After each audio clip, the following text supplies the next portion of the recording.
आइए सुनते हैं मुंशी प्रेमचंद जी की कहानी मुक्ति मार्ग। सिपाही को अपनी लाल पगड़ी पर, सुंदरी को अपने गहनों पर और वैद्य को अपने सामने बैठे हुए रोगियों पर जो घमंड होता है, वही किसान को अपने खेतों को लहराते हुए देखकर होता है। झिंगुर अपने ऊँख के खेतों को देखता तो उस पर नशा सा छा जाता। 3 बीघे ऊँख थी, इसके 600 रुपये तो अनायास ही मिल जाएंगे, और जो कहीं भगवान ने दाढ़ी तेज कर दी तो फिर क्या पूछना। दोनों बैल बुढ़े हो गए। अब की नई गोई बटेसर के मेले से ले आएगा। कहीं 2 बीघे खेत और मिल गए तो लिखा लेगा। रुपए की क्या चिंता है। बनिए तो अभी से उसकी खुशामद करने लगे थे। ऐसा कोई न था जिससे उसने गांव में लड़ाई न की हो। वह अपने आगे किसी को कुछ समझता ही न था। एक दिन संध्या के समय वह अपने बेटे को गोद में लिए मटर की फलियां तोड़ रहा था।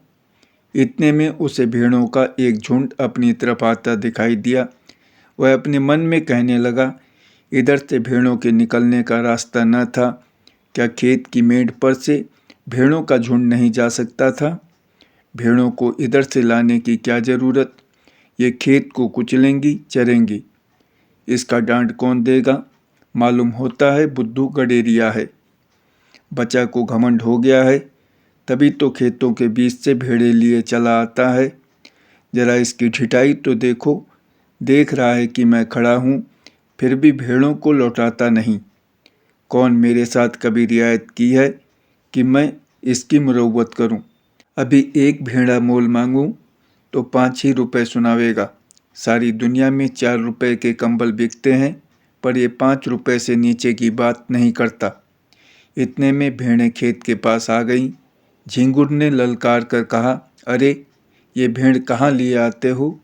बुद्धू नम्र भाव से बोला, महतो, डांट पर से निकल जाएंगी।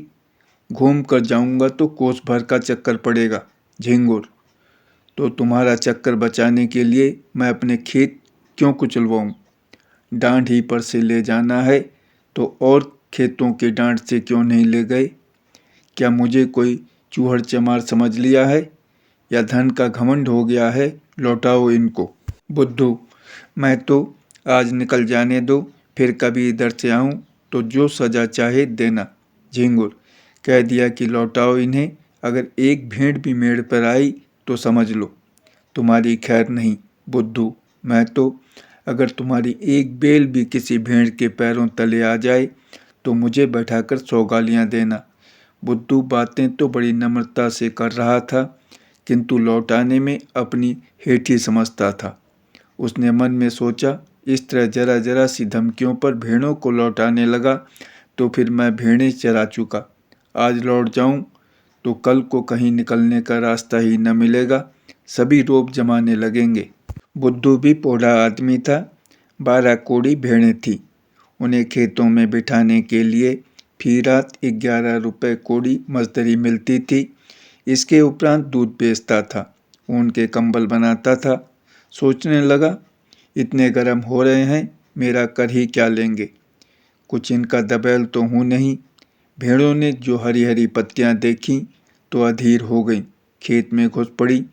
बुद्धू उन्हें डंडों से मार मार कर खेत के किनारे से हटाता था और वे इधर उधर से निकलकर खेत में जा पड़ती थीं। झिंगुर ने आगे होकर कहा, तुम मुझसे हेकड़ी जताने चले हो, तुम्हारी सारी हेकड़ी निकाल दूंगा। बुद्धू, तुम्हें देखकर चौंकती हैं, तुम हट जाओ तो मैं सबको निकाल ले जाऊं। झिंगुर ने लड़के को तो गोद से उतार दिया और अपना डंडा संभालकर भेड़ों पर पिल पड़ा। धोबी भी इतनी निर्दयता से अपने गधे को न पीटता होगा। किसी भेड़ की टांग टूटी, किसी की कमर टूटी। सबने बें बें का शोर मचाना शुरू किया। बुद्धू चुपचाप खड़ा अपनी सेना का विध्वंस अपनी आंखों से देखता रहा। वह न भेड़ों को हाँकता था, न झिंगुर से कुछ कहता था, बस खड़ा तमाशा देखता रहा। 2 मिनट में झिंगुर ने इस सेना को अपने अमानुषिक पराक्रम से मार भगाया। मेष दल का संहार करके विजय गर्व से बोला, अब सीधे चले जाओ, फिर इधर से आने का नाम न लेना। बुद्धू ने आहत भेड़ों की ओर देखते हुए कहा, झिंगुर, तुमने यह अच्छा काम नहीं किया, पछताओगे। केले को काटना भी इतना आसान नहीं जितना किसान से बदला लेना। उसकी सारी कमाई खेतों में रहती है या खलिहानों में। कितनी ही दैविक और भौतिक आपदाओं के बाद कहीं अनाज घर में आता है, और जो कहीं इन आपदाओं के साथ विद्रोह ने भी संधि कर ली तो बेचारा किसान कहीं का नहीं रहता। झींगुर ने घर आकर दूसरों से इस संग्राम का वृत्तांत कहा तो लोग समझाने लगे, झींगुर, तुमने बड़ा अनर्थ किया, जानकर अनजान बनते हो। बुद्धू को जानते नहीं, कितना झगड़ालू आदमी है। अब भी कुछ नहीं बिगड़ा, जाकर उसे मना लो, नहीं तो तुम्हारे साथ सारे गांव पर आफत आ जाएगी। झींगुर की समझ में बात आई। पछताने लगा कि मैंने कहाँ से कहाँ उसे रोका। अगर भेड़ें थोड़ा बहुत चर ही जाती तो कौन मैं उजड़ा जाता था। वास्तव में हम किसानों का कल्याण तबे रहने में ही है। ईश्वर को भी हमारा सिर उठाकर चलना अच्छा नहीं लगता। जी तो बुद्धू के घर जाने को न चाहता था, किंतु दूसरों के आग्रह से मजबूर होकर चला। अगहन का महीना था, कोहरा पड़ रहा था, चारों ओर अंधकार छाया हुआ था। गांव से बाहर निकला ही था कि सहसा अपने ऊख के खेत की ओर अग्नि की ज्वाला देखकर चौंक पड़ा। छाती धड़कने लगी। खेत में आग लगी हुई थी। बेतहासा दौड़ा। मनाता जाता था कि मेरे खेत में न हो, पर ज्यों-ज्यों समीप पहुंचता था वह आशामय भ्रम शांत होता जाता था। वह अनर्थ हो ही गया। जिसके निवारण के लिए घर से चला था, हत्यारे ने आग लगा ही दी और मेरे पीछे सारे गांव को चौपट किया। उसे ऐसा जान पड़ता था कि वह खेत आज बहुत समीप आ गया है, मानो बीज के पड़ती खेतों का अस्तित्व ही नहीं रहा। अंत में जब वह खेत पर पहुंचा तो आग प्रचंड रूप धारण कर चुकी थी। झींगुर ने हाय हाय मचाना शुरू किया। गांव के लोग दौड़ पड़े और खेतों से अरहर के पौधे उखाड़कर आग को पीटने लगे। अग्नि मानव संग्राम का भीषण दृश्य उपस्थित हो गया। एक पहर तक हाहाकार मचा रहा। कभी एक प्रबल होता था, कभी दूसरा। अग्निपक्ष के योद्धा मर मर कर जी उठते थे और द्विगुण शक्ति से रणोन्मत्त होकर शस्त्र प्रहार करने लगते थे। मानव पक्ष में जिस योद्धा की कीर्ति सबसे उज्जवल थी वह बुद्धू था। बुद्धू कमर तक धोती चढ़ाए, प्राण हथेली पर लिए अग्नि राशि में कूद पड़ता था और शत्रुओं को परास्त करके बाल बाल बचकर निकल आता था। अंत में मानव दल की विजय हुई, किंतु ऐसी विजय जिस पर हार भी हंसती। गांव भर की ऊँख जलकर भस्म हो गई और अब ऊँख के साथ अभिलाषाएं भी भस्म हो गईं। आग किसने लगाई यह खुला हुआ भेद था, पर किसी को कहने का साहस न था। कोई सबूत नहीं, प्रमाणहीन तर्क का मूल्य ही क्या। झींगुर को घर से निकलना मुश्किल हो गया। जिधर जाता ताने सुनने पड़ते। लोग प्रत्यक्ष कहते थे, ये आग तुमने लगवाई, तुम्ही ने हमारा सर्वनाश किया। तुम ही मारे घमंड के धरती पर पैर न रखते थे। आपके आप गए, अपने साथ गांव भर को डुबो दिया। बुद्धू को न छेड़ते तो आज क्यों यह दिन देखना पड़ता। झींगुर को अपनी बर्बादी का इतना दुख न था जितना इन जली कटी बातों का। दिन भर घर में बैठा रहता। पूस का महीना आया, जहाँ सारी रात कोल्हू चला करते थे। गुड़ की सुगंध उड़ती रहती थी, भट्टियाँ जलती रहती थीं और लोग भट्टियों के सामने बैठे हुक्का पिया करते थे। वहाँ सन्नाटा छाया हुआ था। ठंड के मारे लोग सांझ ही से किवाड़े बंद करके पड़ रहते और झींगुर को कोसते। माँ गौर भी कष्टदायक था। ऊँख केवल धनदाता ही नहीं, किसानों का जीवन दाता भी है। उसी के सहारे किसानों का जाड़ा कटता है। गरम रस पीते हैं, ऊँख की पत्तियाँ तापते हैं, उसके अगोड़े पशुओं को खिलाते हैं। गांव के सारे कुत्ते जो रात को भट्टियों की राख में सोया करते थे, ठंड से मर गए। कितने ही जानवर चारे के अभाव से चल बसे। शीत का प्रकोप हुआ और सारा गांव खांसी बुखार से ग्रस्त हो गया। और ये सारी विपत्ति झींगुर की करनी थी, अभागे हत्यारे झींगुर की। झींगुर ने सोचते सोचते निश्चय किया कि बुद्धू की दशा भी अपनी ही सी बनाऊंगा। उसके कारण मेरा सर्वनाश हो गया और वह चैन की बंसी बजा रहा है। मैं भी उसका सर्वनाश करूंगा। जिस दिन इस घातक कलह का बीजारोपण हुआ, उसी दिन से बुद्धू ने इधर आना छोड़ दिया था। झींगुर ने उससे रपत चपत बढ़ाना शुरू किया। वह बुद्धू को दिखाना चाहता था कि तुम्हारे ऊपर मुझे बिल्कुल संदेह नहीं है। एक दिन कंबल लेने के बहाने गया, फिर दूध लेने के बहाने गया। बुद्धू उसका खूब आदर सत्कार करता। चिलम तो आदमी दुश्मन को भी पिला देता है, वह उसे बिना दूध और शरबत पिलाए न आने देता।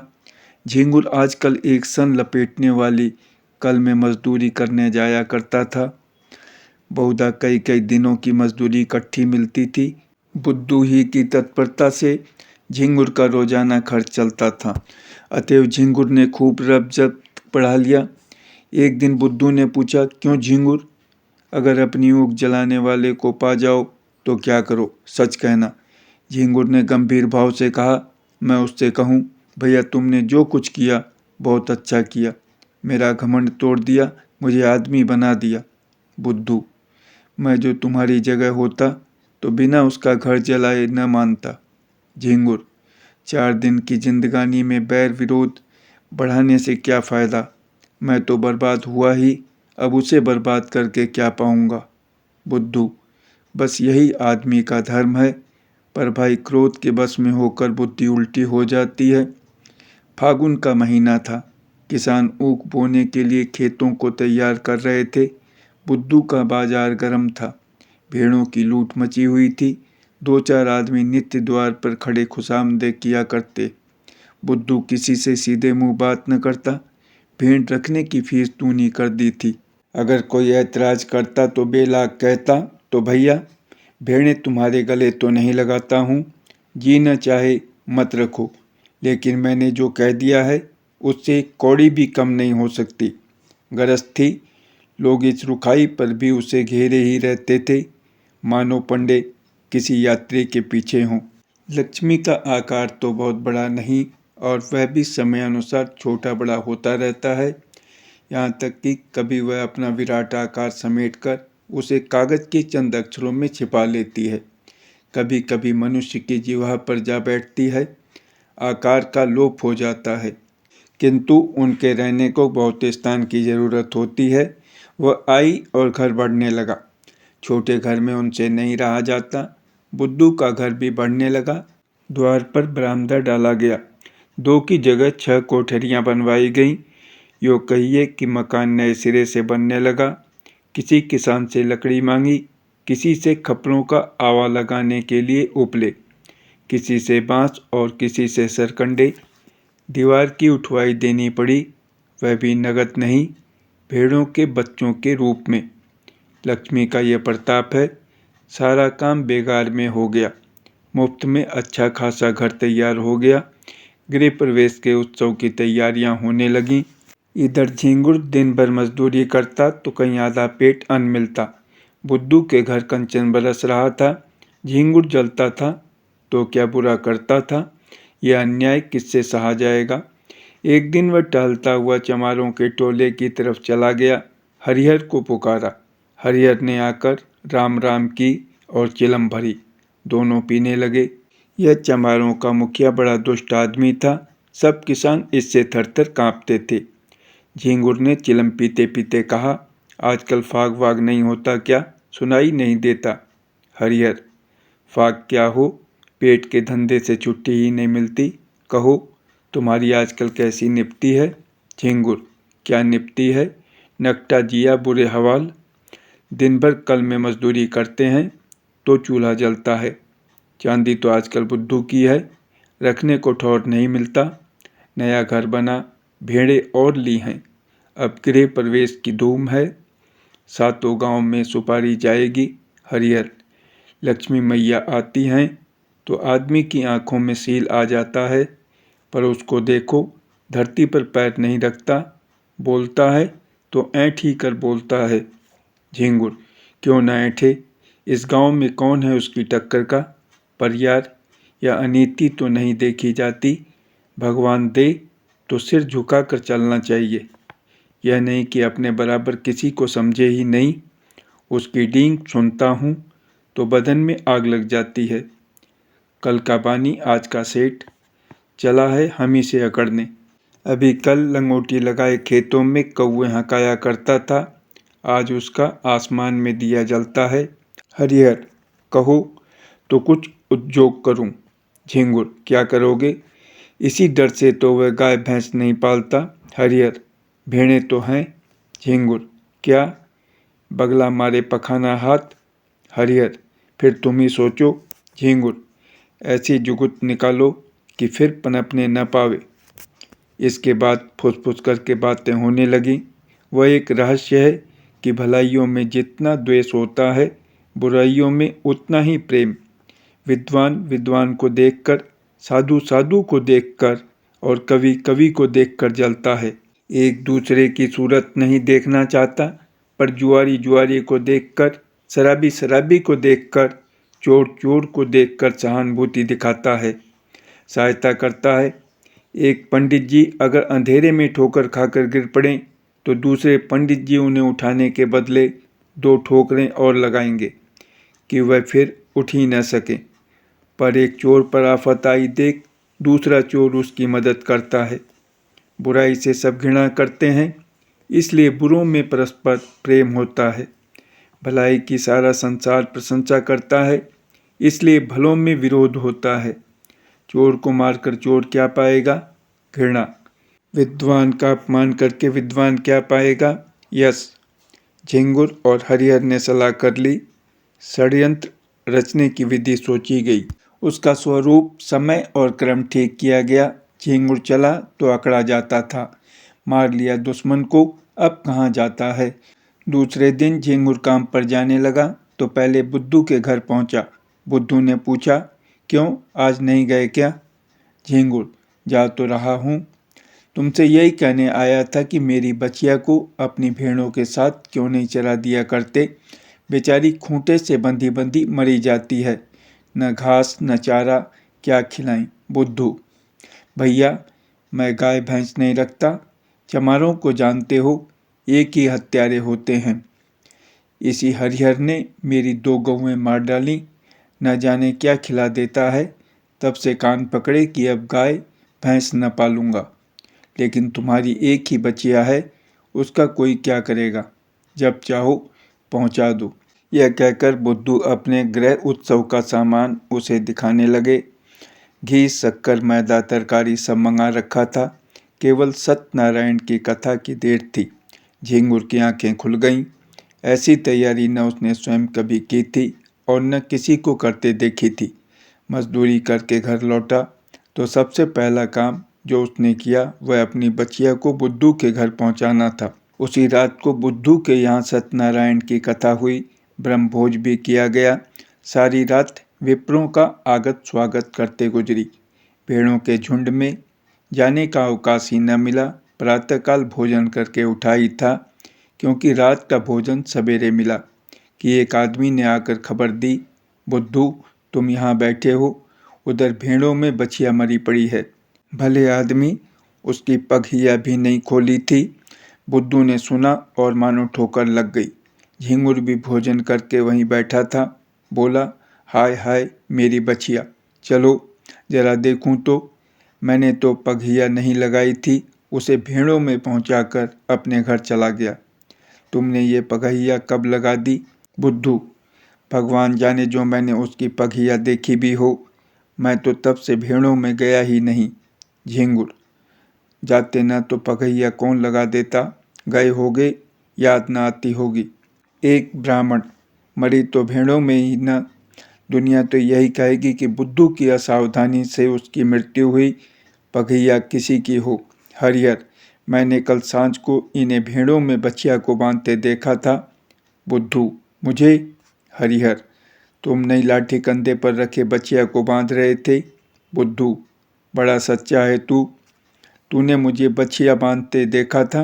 हरिहर, तुम मुझ पर काहे बिगड़ते हो भाई, तुमने नहीं बांधी, नहीं सही। ब्राह्मण, इसका निश्चय करना होगा, गो हत्या का प्रायश्चित करना पड़ेगा, कुछ हंसी ठट्ठा है। झिंगुर, महाराज कुछ जानबूझकर तो बांधी नहीं। ब्राह्मण, इससे क्या होता है, हत्या इसी तरह लगती है। कोई गऊ को मारने नहीं जाता, झींगुर: हाँ, गौओं को खोलना बांधना है तो जोखिम का काम। ब्राह्मण: शास्त्रों में इसे महापाप कहा है। गौ की हत्या ब्राह्मण की हत्या से कम नहीं। झींगुर: हाँ, फिर गौ तो ठहरी ही, इसी से न इनका मान होता है। जो माता सो गौ। लेकिन महाराज, चूक हो गई, कुछ ऐसा कीजिए कि थोड़े में बेचारा निपट जाए। बुद्धू खड़ा सुन रहा था कि अनायास मेरे सिर हत्या मरी जा रही है। झींगुर की कूटनीति भी समझ रहा था। मैं लाख कहूँ, मैंने बछिया नहीं बांधी, मानेगा कौन? लोग यही कहेंगे कि प्रायश्चित से बचने के लिए ऐसा कह रहा है। ब्राह्मण देवता का भी उसका प्रायश्चित कराने में कल्याण होता था। भला ऐसे अवसर पर कब चूकने वाले थे। फल यह हुआ कि बुद्धू को हत्या लग गई। ब्राह्मण भी उससे जले हुए थे। कसर निकालने की घात मिली। 3 मास का भिक्षा दंड दिया। फिर 7 तीर्थ स्थानों की यात्रा, उस पर 500 विप्रों का भोजन और 5 गौओं का दान। बुद्धू ने सुना तो बधिया बैठ गई। रोने लगा तो दंड घटाकर 2 मास कर दिया। इसके सिवा कोई रियायत नहीं हो सकी। न कहीं अपील, न कहीं फरियाद। बेचारे को यह दंड स्वीकार करना पड़ा। बुद्धू ने भेड़ें ईश्वर को सौंपी। लड़के छोटे थे, स्त्री अकेली क्या क्या करती। गरीब जाकर द्वारों पर खड़ा होता और मुंह छिपाए हुए कहता, गाय की बाछी दिया बनवास। भिक्षा तो मिल जाती, किंतु भिक्षा के साथ 2-4 कठोर अपमानजनक शब्द भी सुनने पड़ते। दिन को जो कुछ पाता वही शाम को किसी पेड़ के नीचे बनाकर खा लेता और वहीं पड़ा रहता। कष्ट की तो उसे परवाह न थी। भेड़ों के साथ दिन भर चलता ही था, पेड़ के नीचे सोता ही था। भोजन भी इससे कुछ ही अच्छा मिलता था, पर लज्जा थी भिक्षा मांगने की। विशेष करके जब कोई कर्कशा यह व्यंग कर देती थी कि रोटी कमाने का अच्छा ढंग निकाला है, तो उसे हार्दिक वेदना होती थी। पर करे क्या। 2 महीने के बाद वह घर लौटा। बाल बड़े हुए थे, दुर्बल इतना मानो 60 वर्ष का बूढ़ा हो। तीर्थ यात्रा के लिए रुपयों का प्रबंध करना था। गडेरिये को कौन महाजन कर्ज दे। भेड़ों का भरोसा क्या। कभी कभी रोग फैलता है तो रात भर में दल का दल साफ हो जाता है। उस पर जेठ का महीना, जब भेड़ों से कोई आमदनी होने की आशा नहीं।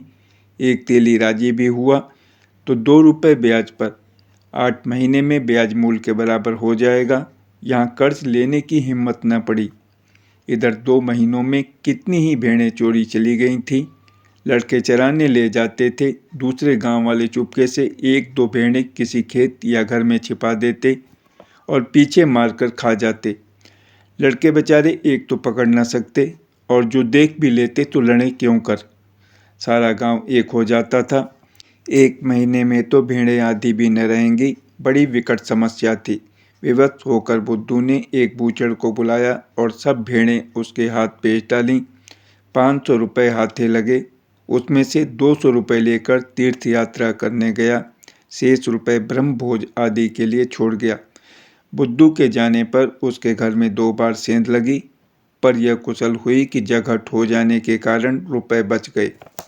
सावन का महीना था, चारों ओर हरियाली छाई हुई थी। झींगुर के बैल न थे, खेत बटाई पर दे दिए थे। बुद्धू प्रायश्चित से निवृत्त हो गया और उसके साथ ही माया के फंदे से भी।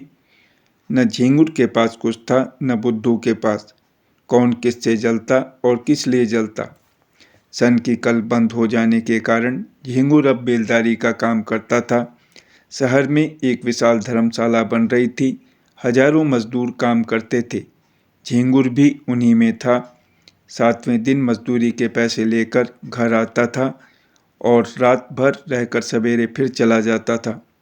बुद्धू भी मजदूरी की टोह में यहीं पहुंचा। जमादार ने देखा दुर्बल आदमी है, कठिन काम तो इससे हो न सकेगा। कारीगरों को गारा देने के लिए रख लिया। बुद्धू सिर पर तसला रखे गारा लेने गया तो झींगुर को देखा। राम राम हुई। झींगुर ने गारा भर दिया, बुद्धू उठा लाया। दिन भर चुपचाप अपना अपना काम करते रहे। संध्या समय झींगुर ने पूछा, कुछ बनाओगे न? बुद्धू, नहीं तो खाऊंगा क्या। झींगुर, मैं तो 1 जून चबेना कर लेता हूँ, इस जून सत्तू पर काट देता हूँ, कौन झंझट करे। बुद्धू, इधर उधर लकड़ियाँ पड़ी हुई हैं, बटोर लाओ। आटा मैं घर से लेता आया हूँ, घर ही पिसवा लिया था, यहाँ तो बड़ा महंगा मिलता है। इसी पत्थर के चट्टान पर आटा गूँधे लेता हूँ। तुम तो मेरा बनाया खाओगे नहीं, इसलिए तुम ही रोटियाँ सेको, मैं बना दूंगा। झींगुर, तवा भी तो नहीं है। बुद्धू, तवे बहुत हैं, ये गारे का तसला मांजे लेता हूँ। आग जली, आटा गूँधा गया। झींगुर ने कच्ची कच्ची रोटियां बनाई, बुद्धू पानी लाया।